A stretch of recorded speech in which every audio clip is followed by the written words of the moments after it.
Good afternoon, sir. Would you raise your right hand for me, please? You do solemnly swear the evidence and the testimony given the cause will be the truth, so help you God. Yes.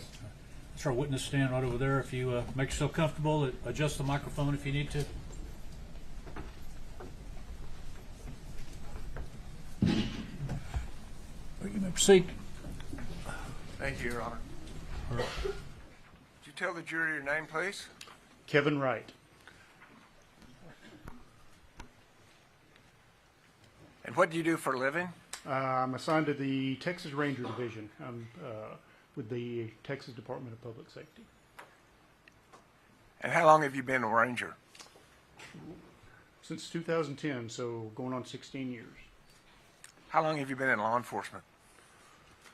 First got into law enforcement in 1996, so pretty close to 30 years now. What got you in law enforcement? Well, it's something that I always wanted to do as a kid. I had some of my friends, their fathers were in law enforcement, and just seemed like a pretty noble profession, and just kind of went that direction. Dangerous profession? I'm sorry? Is it a dangerous profession? It certainly can be. That didn't stop you from being in law enforcement. No.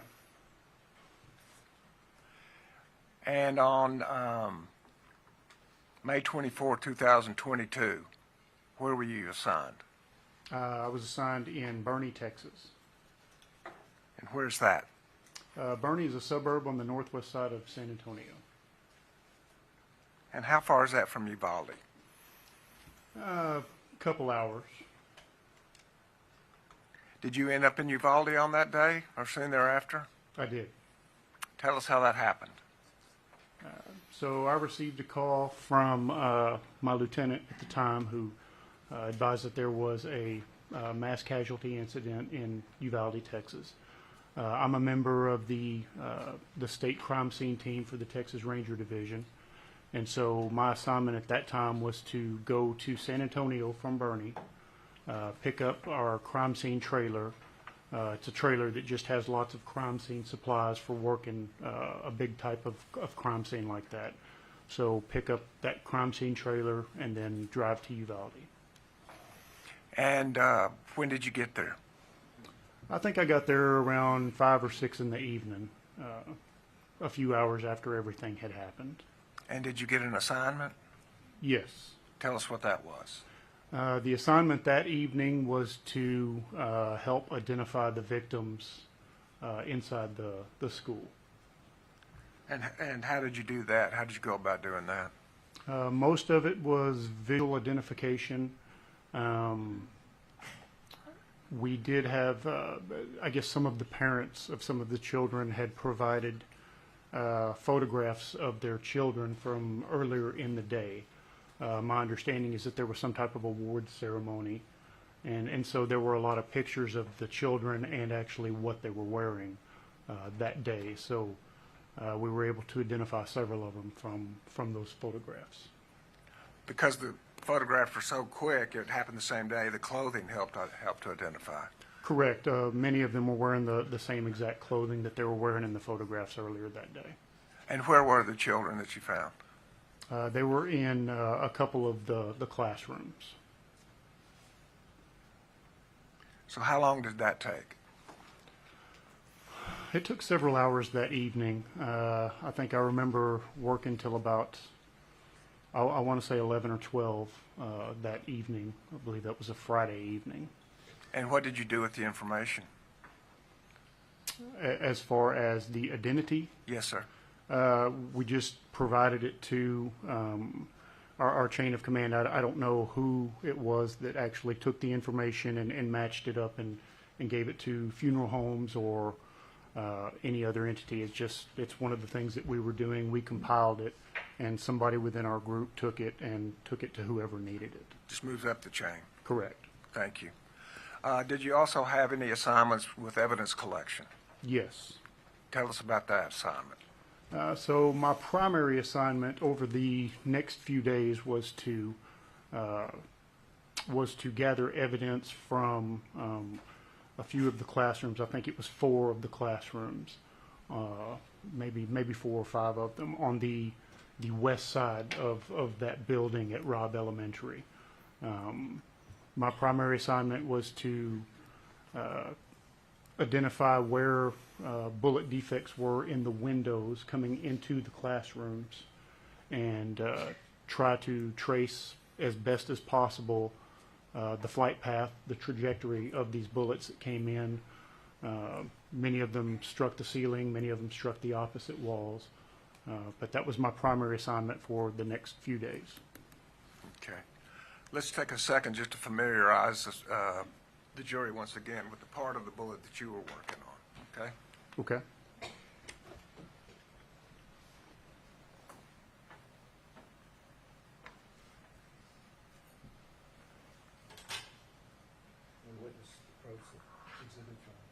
Yes, sir. Can we get the exhibit back that was tendered to the jury, to the court reporter? Yes, sir. Okay, all right, thank you. Part of my job, I gotta make sure we get it. You can come on up, and the jury's spread pretty wide, so that's why I have the pointer, so we can give them room to see. So, for the last couple of days, we've been working on the casing part of the bullet. Would you again point that out for the jury? We call this the casing, or we call it the cartridge of the bullet. Okay, and then the front end, would you point that out and tell us what that is? That is the bullet. That is the actual projectile that comes out of the end of the cartridge that goes out. And that's the damaged part of it. Correct. And so what was your assignment? My assignment. With relationship to the projectile or the bullet side of it? My assignment was to identify the areas, again, in the windows on the west side of the building where the bullets had come in through the windows, and trace their, as best as possible, trace their flight path into the ceiling tiles, into furniture or other objects within the classrooms, or into the opposite walls of the classrooms. Okay, thank you.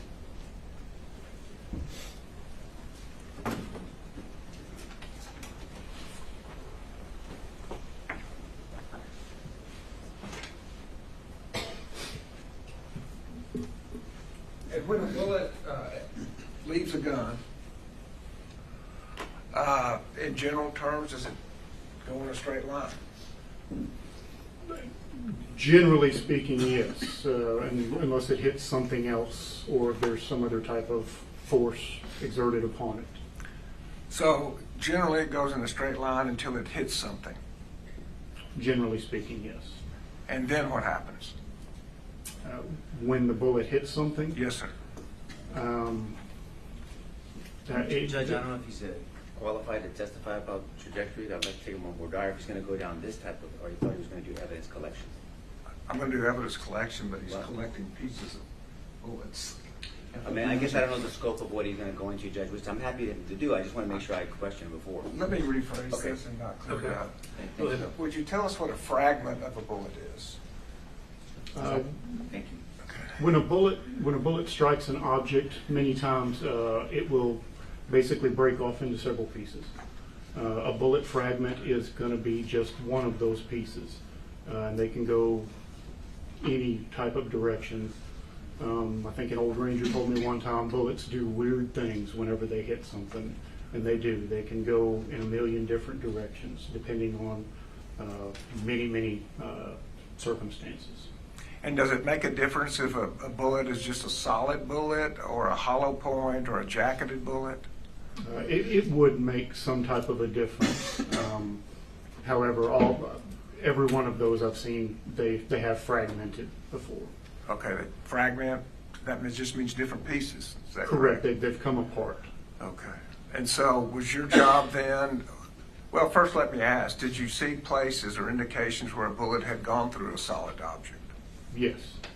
And tell us what that was. There were many of them. Many of the bullets went through glass. Some of them had gone through the actual steel window frame. Once they perforated through the glass or the window frame, they came into the classroom and hit several other objects, whether it was desks, books, ceiling tiles, the wall on the opposite side of the room, just anything in its path was could and did get hit. And were you able to recover any of those fragments or solid bullets? Yes. And were there both? Or the recovery of both, solid bullets as well as fragments? Yes. Okay. And in general terms, well, which rooms did you work on primarily? The rooms that were on the west side of the building. I don't remember the room numbers right offhand. If you have a diagram, I could explain to the jury which ones those were. I think this is probably a good time to do that. Tender, you photographed your work, did you not? Yes. And before coming here today, did you have a chance to review those photographs to determine if they're fair and accurate representations of your work? Yes. And were they? Yes. With tender exhibits at this point 23 through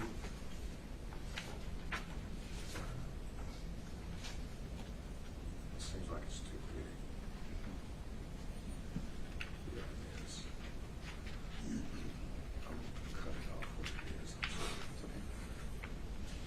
It's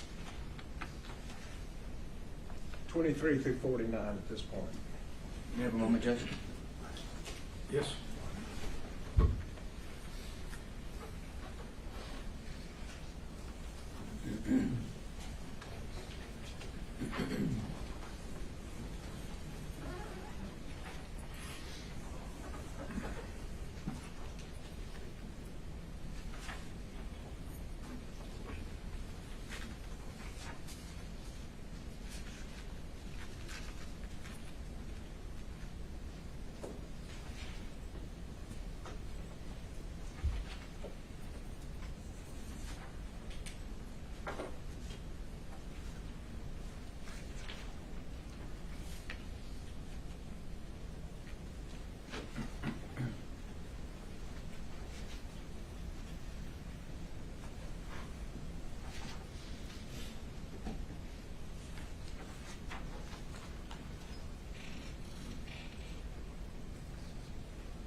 No objection, Your Honor. They're admitted. And I was just informed that we had to skip numbers because other exhibit numbers were taken, so I'm going to add to the offer 153 through 163. Apologies. It's okay.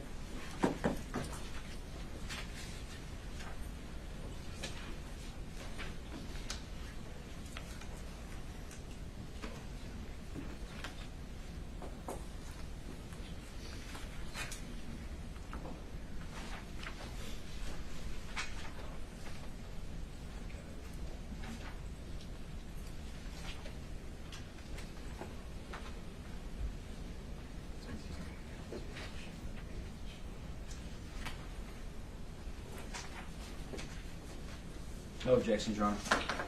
They're admitted as well. You may publish. Thank you.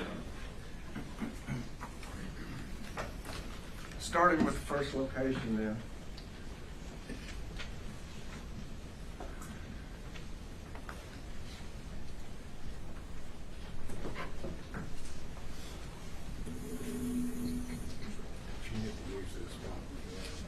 Thank you.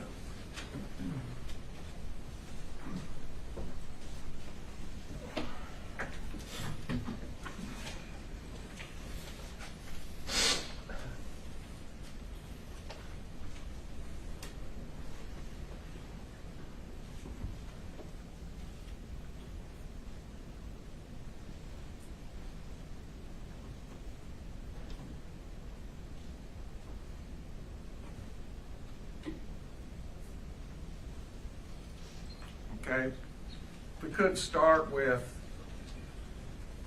Exhibit 23, Could you point out the room 102 and where it is in relationship to the building? Your Honor, may I approach the screen? Yes, sir. Okay, 102, room 102 is going to be highlighted here in yellow. And I'll next show you State's Exhibit 24 and ask you to identify what we're looking at here. This is going to be room 102, an outside view, and the two windows that for room 102. And by looking at the far right window, just to the right of that, what is the perpendicular structure coming up and down right by the end of the building? I guess I don't know what you're referring to. Okay. Are you talking about Yes, sir. this? Yes, sir. The drain pipe? Yes, sir. Just a Okay. drainage pipe? Correct. I'm doing that so that I can identify it in the next photograph. Okay. So Exhibit 24 is the window next to the drainage pipe. It shows both of them, though. Yes. And then Exhibit 25. This is going to be that window that you were referring to in the previous photograph, and you're going to be able to see some bullet defects in the glass in this window.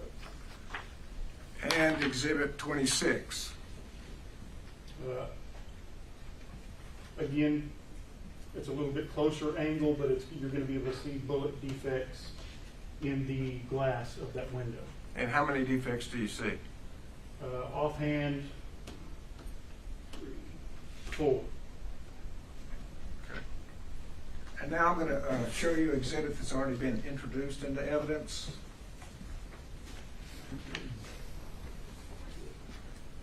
State's Exhibit 96. Did you see that same drainage pipe in State's Exhibit 96? I do. And would you come to the middle of the jury and just kind of on a pivot show where the drainage ditch is and where The drainage pipe. that drainage pipe, Okay. excuse me. So the drainage pipe is going to be right here.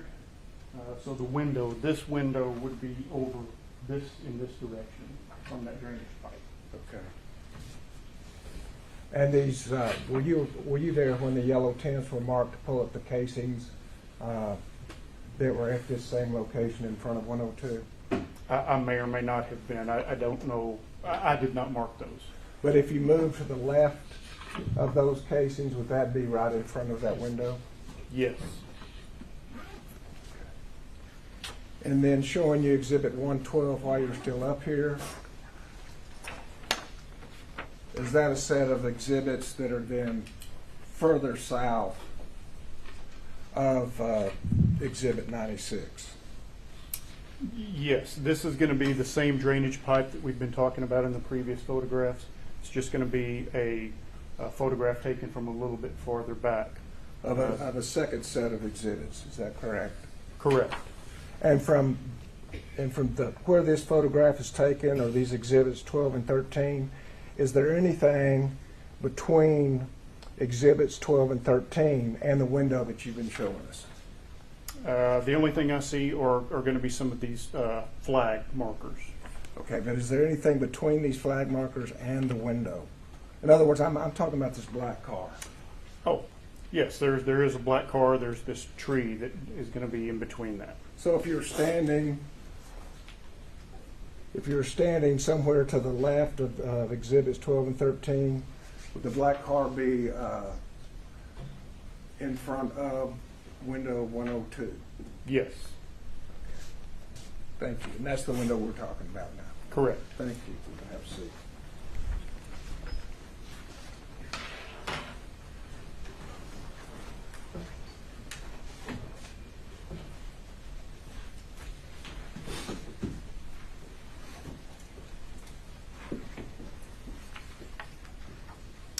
And closing in, did you then, after taking a look at the outside of the glass windows, did you go inside 102? Yes, And is this a fair and accurate depiction of the inside of the classroom 102? yes. Would you show us which window had the defects?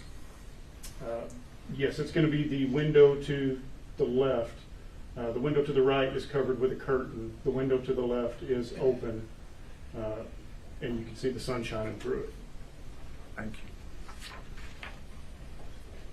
And tell us what we're looking at in Stakes Exhibit 29. This is going to be an inside view of the same window. You can see on the bottom where the window is shattered. You can see my evidence markers that are going to be on the bullet defects on the window. Our evidence markers are, in this case, they're little adhesive stickers. They have a scale on them. We can write on them with a marker or a pen, but they're sticky, they're adhesive. You can stick them to a surface so that we can take photographs of them and show it with a scale to show an accurate size. Thank you. And then Stakes Exhibit 30. That's going to be just a closer up view of the window. And it shows the number of defects. Yes. And how many do you count? Looks like 5. Thank you. Stakes Exhibit 31. It's going to be a photograph of the same window. Going to be just standing a little further back from it, showing some of the items that were going to be in front of the window. And were those the items in that position when you came into 102? Yes. And were the items of significance to you in evidence collection? Yes. Tell us what the significance was. Some of these items, some of these books, you can see where bullets or bullet fragments passed through these books, creating a bullet defect. And specifically, is the book entitled Bill Cosby and then one behind it, the B? Yes. Showing you Stakes Exhibit 32, is that a close-up of those books? Yes. And could you tell us what we're looking at or why you took that photograph? That's just going to be bullet defects that came through the window and struck those books. And where would you point those out for the jury? Yes. Your Honor, can I approach again? Yes, sir. It's going to be right here on the top of this book. I have one here and one here. And is States Exhibit 33 a close-up of that? Yes, it's going to be just another photograph of those bullet defects. And States Exhibit 34. That's going to be another book showing another bullet defect passing through. And I'll go back so we can get an idea of. Do you see that same book in this exhibit? I do. It's going to be this book that's directly behind. It's going to be this orange-colored book, and that is going to be the defect that I was photographing. And that's what we're showing in Exhibit 34. Is that correct? Correct.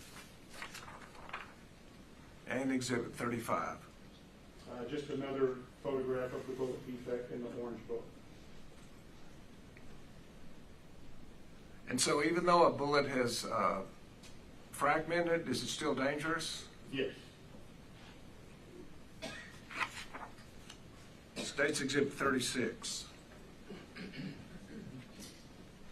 This is going to be a view kind of standing back where, closer to the window, looking back at the opposite side of the room from the window.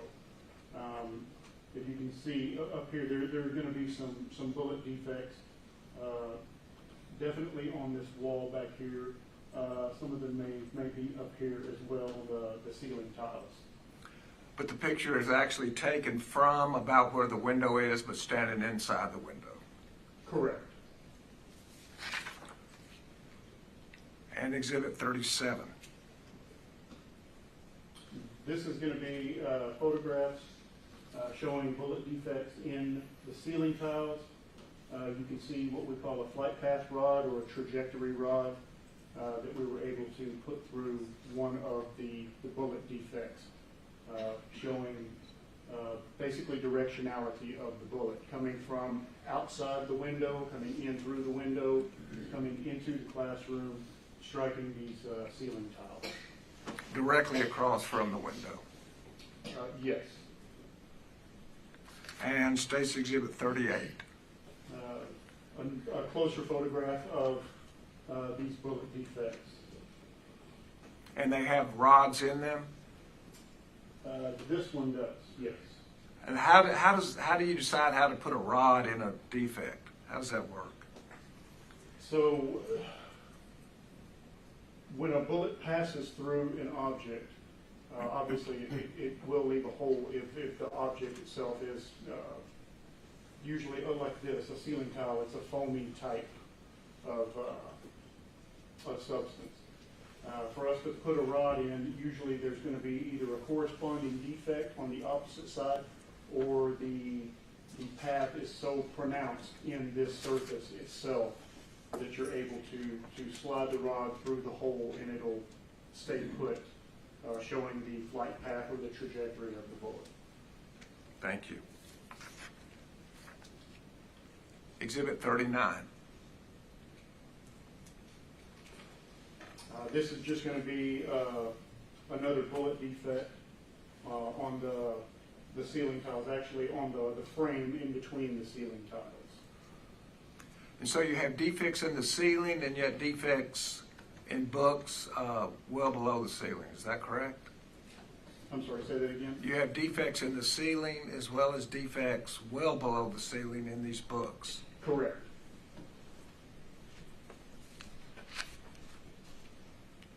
And State's Exhibit 40, is that a close-up of that? Yes. And is there directionality in State's Exhibit 40? Yes. Would you tell us about that? Yes, so it's going to be, you usually see a leading edge of a bullet defect, kind of showing where it comes in. This one did not perforate completely through. It came in, it kind of came into the surface, and this one particularly did not have enough energy to punch through this frame. So what it did was ricochet off. And so this fragment went somewhere else in the room. So once a bullet strikes an object, it doesn't necessarily stop. Correct. It could ricochet. Correct. So is that dangerous to anybody in that room? Yes. State's Exhibit 41. That's going to be just another photograph of that bullet defect. And Exhibit 42. That keeps bouncing me. This is going to be another bullet defect with a flight path rod in it. And the flight path rod is pointing in what direction? It's going to be pointing, so it's indicating that the bullet came through the window going to the opposite side of the room in that direction, from the outside to the inside. And State's Exhibit 43? It's another photograph of the same bullet defect. And 44? This will be another photograph of another bullet defect in the room. Once again in the ceiling? Yes. And is 45 a close-up of that? Yes. Moving now to Exhibit 46. Trying to. Can you tell us what we're looking at in State's Exhibit 46? Yes, this is going to be a view of the opposite wall from the windows. And are there any of your trajectory rods in that? Yes. Would you point that out to the jury? Yes, there's a pink one right here. That's the only one that I see right now in this photograph. And do you see any other defects in that photograph? Yes. Could you point those out and describe them? Yes, these defects are going to be in the same wall. One is down here. They're all marked with the adhesive sticky markers that I told you all about earlier. Going to be one here, two here, This is the third, fourth, fifth. And State's Exhibit 47. 47 is going to be one of the bullet defects. Actually, there's several of the bullet defects in this photograph. This one is kind of centered most. This YBD2, I believe, is the number on there. I'm sorry, that's YBD30. But it's showing it's one of our flight path rods. There's another one down here with a flight path rod. Up here where the ceiling tiles meet the wall, there's another flight path rod going in there. And the directionality of those flight path rods are coming from what direction? Coming from the windows, going into this wall on the opposite side of the room. So are all of these defects consistent with bullets coming through the window? Yes. State's Exhibit 48. This is just going to be another view of the same wall. You can see the flight path rods. It's just showing those same bullet defects, just from a different angle. And is this part of the wall directly across from the window, or is it where these defects are, or is it at a wide angle? It's going to be directly across from the window. So I guess for an example, in this room here, if these are the windows that we're talking about, it would be the exact opposite wall on the exact opposite side of the room. As opposed to at an angle over to this side of the room. Correct. And Exhibit 49. Again, it's going to be a picture of the same bullet defects on that wall, and you can see our markers showing the bullet defects. And I guess I'm looking at the, okay. Moving next to Exhibit 153. Okay, this is going to be one of the bullet defects. This is the one that we saw earlier where the ceiling tiles actually meet the wall. And there was a bullet defect that went in right there. Right where the wall and the ceiling Yes. connect. And Exhibit 154.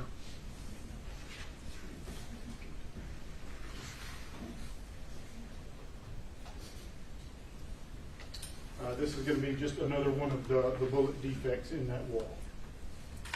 And 155.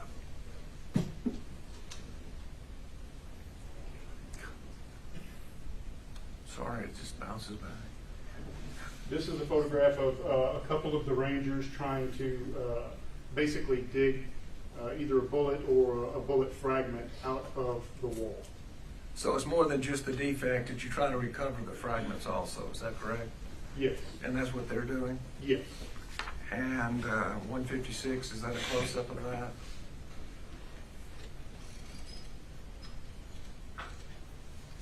Yes. And Exhibit 157.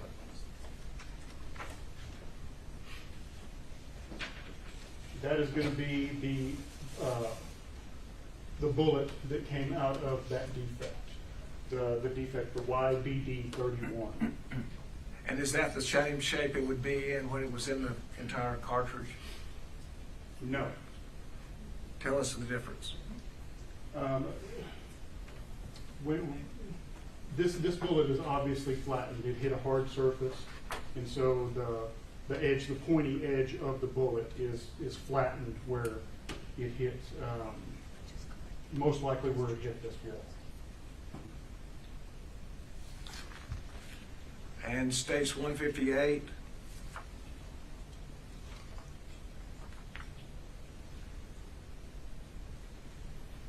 It's going to be another bullet defect. And the defect is numbered. Correct. And do you match that up then when you recover fragments? Yes, if we recover a fragment from that particular bullet defect, we generally try to take a photograph of whatever came out of that bullet defect. And so what is this defect labeled? YBD25. And Exhibit 159.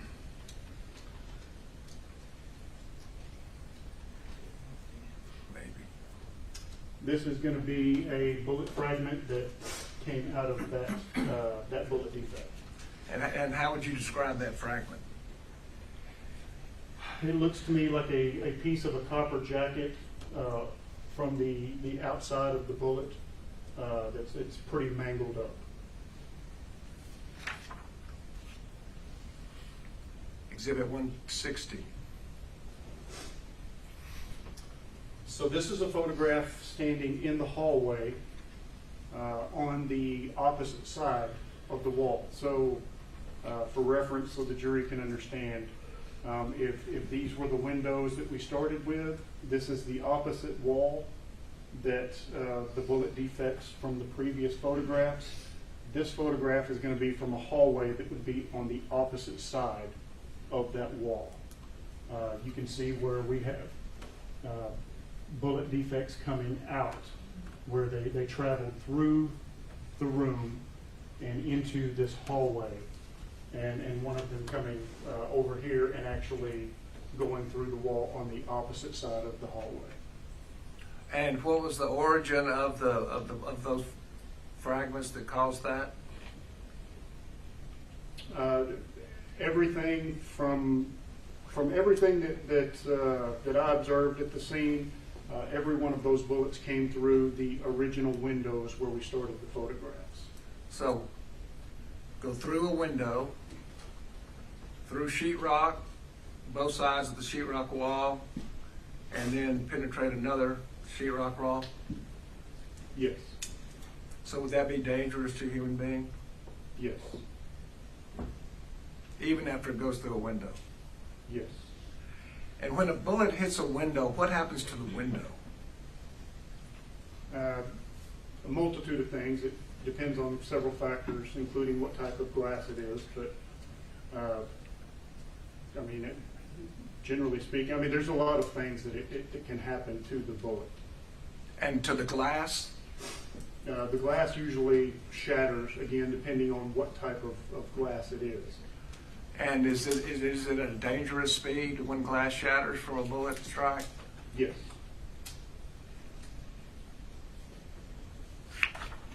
State's Exhibit 161. So this is going to be a picture of the two bullet defects that this is where they were coming out of the original room, room 102. And then across the hall.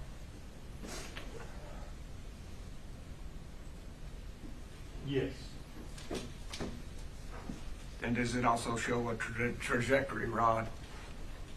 Correct. Shows that it is going through the opposite wall on the other side of the hallway.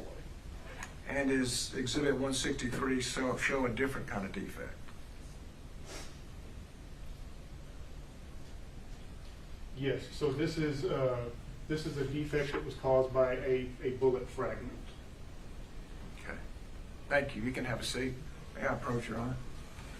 Yes.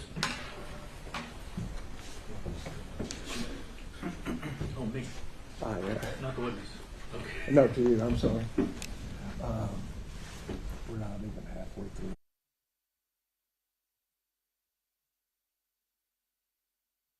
This evening, don't discuss the case, don't let anybody discuss it with you, don't read anything, watch anything, or listen to anything that may be in the media concerning the case. Would everyone please rise for the jury? Ranger, the city of Bernie would not like being described.